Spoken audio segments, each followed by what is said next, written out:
Vamos mergulhar nas abordagens que usam múltiplos critérios para resolver essa questão, com base na pesquisa de Swan-Of Hansen. Bom, vamos começar pelo centro da discussão. Será que existe uma única regra de ouro para identificar a pseudociência? Ou seria melhor usar um conjunto de indicadores? De um lado, nós temos a abordagem clássica, defendida pelo famoso filósofo Karl Popper. Para ele, tudo se resumia a um único teste, a falseabilidade. Ou seja, uma teoria só é científica se for possível provar que ela está errada. Do outro lado, existe uma abordagem mais atual que usa, na verdade, uma lista de características, quase como um checklist, para identificar se algo é ou não pseudocientífico. Muitos pensadores já propuseram suas próprias listas para tentar identificar a pseudociência. Agora vamos dar uma olhada em um conjunto bem representativo, com 7 dos sinais mais comuns.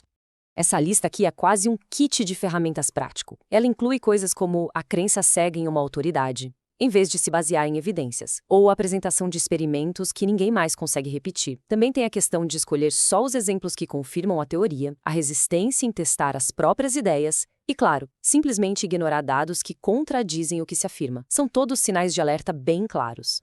E esse ponto é um dos mais reveladores. A negligência ativa, quase deliberada, com evidências que vão contra a teoria. Isso é um desvio total do método científico, que, no fundo, exige que todos os resultados sejam levados em conta, principalmente aqueles que desafiam a hipótese original. Outro indicador muito forte é o que chamam de subterfúgio embutido. Acontece quando a teoria é formulada de um jeito que a torna imune à refutação. Não importa o resultado do teste, ela sempre vai parecer correta. Isso, na prática, impede que ela seja testada de uma forma séria. Certo. Isso nos leva a uma pergunta bem interessante. Qual é a justificativa filosófica por trás dessa preferência por uma lista, em vez de uma única regra, que seria mais simples e elegante? E a resposta pode estar num conceito chamado semelhança de família. Filósofos como John Dupré defendem que a ciência não é definida por uma única característica essencial. Na verdade, ela seria um conjunto de traços que se sobrepõem, mais ou menos como os membros de uma família. Eles se parecem, mas não existe um único traço que todos, sem exceção, compartilhem. A ideia é que as diferentes áreas da ciência estão conectadas por uma rede de características em comum, e não por um único denominador comum. É como se fosse uma teia de semelhanças, e não uma essência única e imutável. Mas a grande questão que vamos explorar aqui é: será que esses critérios realmente se sustentam quando a gente olha para a prática científica? Vamos fazer uma análise crítica de cada um deles. Para a gente aprofundar essa discussão, vamos seguir um caminho bem definido. Primeiro, vamos questionar as noções de autoridade e de reprodutibilidade na ciência. Depois, vamos ver como a ciência lida de verdade com evidências e com testes. E, por fim, vamos entender o que toda essa análise nos diz sobre a própria natureza do empreendimento científico. Começando, então, pelo começo. Os 2 primeiros critérios de Hansen têm a ver com a crença em autoridades e com a reprodutibilidade de experimentos. À primeira vista, parece fazer todo sentido, não é mesmo? Mas vamos ver se a realidade da ciência é assim tão simples. Hansen afirma que acreditar cegamente em autoridades é um sinal de pseudociência. Só que a crítica a essa ideia é que ele talvez esteja confundindo as coisas. Na ciência moderna, não se trata de uma crença cega, mas de algo bem diferente, que chamamos de confiança epistêmica. É a confiança racional que depositamos no trabalho de outros especialistas. Pense na ciência como uma construção gigantesca. Ninguém consegue fazer tudo sozinho. Cada cientista é especialista em um pedacinho muito específico. Por isso, como argumentam filósofos como Hardwig e Goldman, confiar no trabalho de outros não é uma falha. Pelo contrário, é a única maneira de a ciência conseguir avançar. E aqui vem o ponto mais curioso. O próprio Hansen reconhece em seus textos que as diferentes áreas do conhecimento precisam confiar umas nas outras. Isso acaba criando uma contradição em seu próprio argumento. Ora, se a ciência depende fundamentalmente dessa confiança mútua, como isso pode ser ao mesmo tempo um sinal de pseudociência? O segundo critério de Hansen, a ideia de que experimentos precisam ser replicáveis, também é bem mais complicado do que parece. A verdade é que a própria ciência hoje enfrenta o que se chama de crise de replicação. A dificuldade em reproduzir resultados é um problema real dentro da comunidade científica, não algo que acontece só do lado de fora. E tem mais, esse critério parece ter sido pensado só para a ciência de laboratório. Mas e a cosmologia, que estuda o Big Bang, e a paleontologia, que estuda fósseis de milhões de anos? Essas são ciências que lidam com eventos únicos, que são, por definição, impossíveis de se repetir em um laboratório.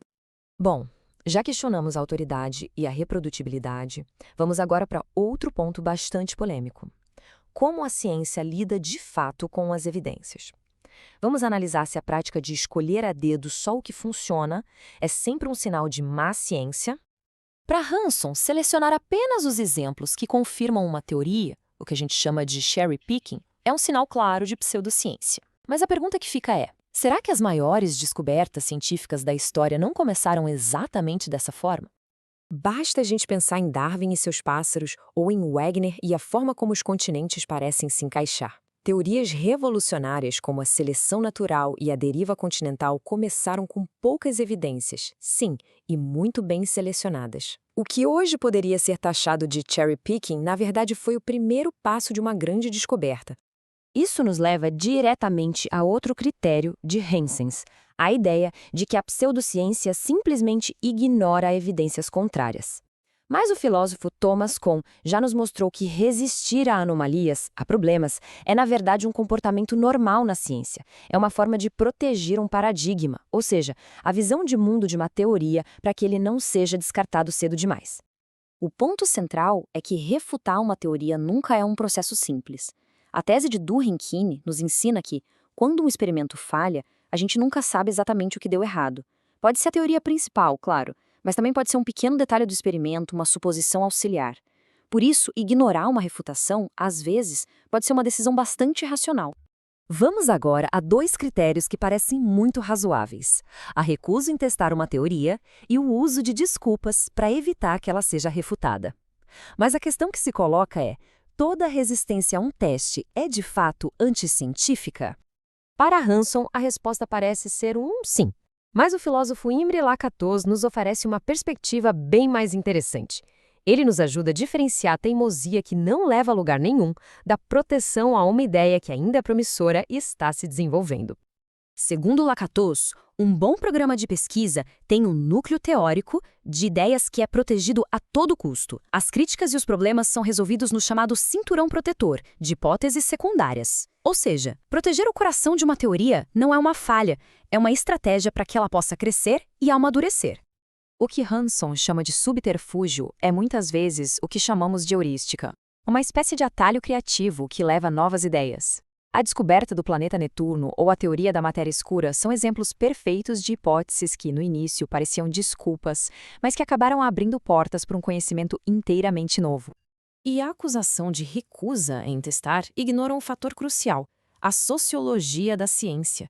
Muitas vezes, uma ideia nova não é testada simplesmente porque não há dinheiro ou porque ela vai contra o que cientistas mais estabelecidos acreditam. A responsabilidade, nesse caso, não é de quem propôs a ideia, mas do sistema. Chegamos ao último critério: a ideia de que a pseudociência joga fora teorias antigas sem colocar nada de sólido no lugar. Mas será que a ciência sempre avança de uma forma tão organizada, substituindo uma peça antiga por uma nova, sem deixar vãos? Esse critério passa uma imagem um pouco irreal de como o progresso da ciência acontece. A história nos mostra que nas grandes revoluções científicas, a teoria antiga muitas vezes desmorona bem antes de a nova estar completamente pronta. Ficar um tempo sem uma resposta definitiva é parte do processo.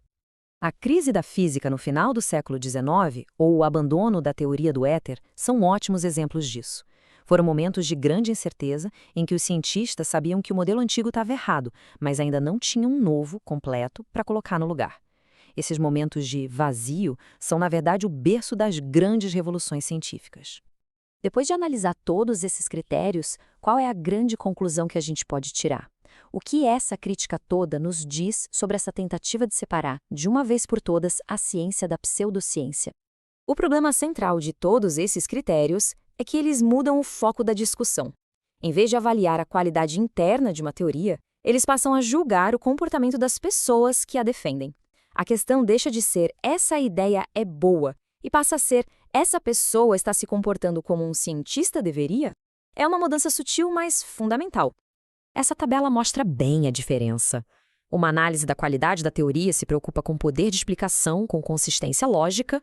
A abordagem de Hanson, por outro lado, se preocupa com as intenções das pessoas, se elas seguem as regras, se têm o apoio das instituições.